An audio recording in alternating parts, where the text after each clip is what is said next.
ನಮ್ಗೆ 2 ತಿಂಗಳಿಂದ ಮಂಡಿಗೆ ಹೋಗಿದೆ. ನಮ್ಗೆ ತುಂಬಾ ಎಡೀತಾ ಇದೆ ಹೊರಗಡೆ. ಅದಕ್ಕೆ ಏನಾದ್ರು ಟ್ಯಾಬ್ಲೆಟ್ ಕೊಡಕ್ಕಾಗುತ್ತಾ? ಕೊಡ್ಬೋದು. ನನ್ ಕೂಡ ಸೇಮ್ ಇಲ್ಲಿ ಪೇನ್ ಇದೆ, ಅದೇ ಟ್ಯಾಬ್ಲೆಟ್ ನಾನು ತಗೋಬಹುದು. ಇದು ಯಾವ ತರ ತಗೊಳಂಗಿಲ್ಲ.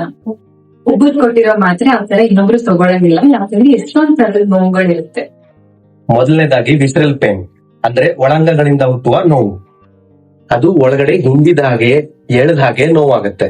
ಮತ್ತೊಂದು ಪೇನ್ ನ್ಯೂರೋಪತಿಕ್ ಪೇನ್ ಅಂತ ಹೇಳ್ತಾರೆ. ಅಂದ್ರೆ ಅದು ನರಕ್ಕೆ ಸಂಬಂಧಪಟ್ಟಂತ ನೋವು. ಸೊ ಇದ್ರಲ್ಲಿ ನಿಮ್ಗೆ ಜುಮ್ ಅಂತ ಅನ್ನಿಸ್ಬೋದು, ಅಥವಾ ಎಳ್ತಾ ಬರೋದು, ಶಾಕ್ ಹೊಡಿಯೋದು. ಸೊ ಇದನ್ನ ನಾವು ನ್ಯೂರೋಪತಿಕ್ ಪೇನ್ ಅಂತ ಹೇಳ್ತೀವಿ. ಸೊ ಮತ್ತೊಂದ್ ತರದ್ ನೋವು ಬಂದು ಸೊಮ್ಯಾಟಿಕ್ ಪೇನ್ ಅಂತ. ಅದು ನಿಮ್ ಮಾಂಸಖಂಡಗಳಿಂದ ಅಥವಾ ಮೂಳೆಯಿಂದ ಅಥವಾ ನಿಮ್ಮ ಚರ್ಮದಿಂದ ಬರುವಂತ ನೋವು.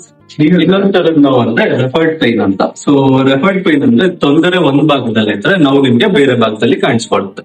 ಫಾರ್ ಎಕ್ಸಾಂಪಲ್ ಹಾರ್ಟ್ ಅಟ್ಯಾಕ್ ಆದಾಗ ಸೊ ನೋವು ಬಂದ್ಬಿಟ್ಟು ಲೆಫ್ಟ್ ಶೋಲ್ಡರ್, ನೆಕ್ ಮತ್ತೆ ಜಾ ಮತ್ತೆ ಲೆಫ್ಟ್ ಸೈಡ್ ಆರ್ಮ್ ಅಲ್ಲಿ ಕಾಣಿಸ್ಕೊಡುತ್ತೆ. ಇದನ್ನ ರೆಫರ್ಡ್ ಪೈನ್ ಅಂತ ಹೇಳ್ತಾರೆ. ನಿಮ್ಮ ಯಾವುದೇ ಮೂಳೆ ಮತ್ತು ನರದ ನೋವಿಗೆ ಹಿಂದೆ ಭೇಟಿ ಕೊಡಿ.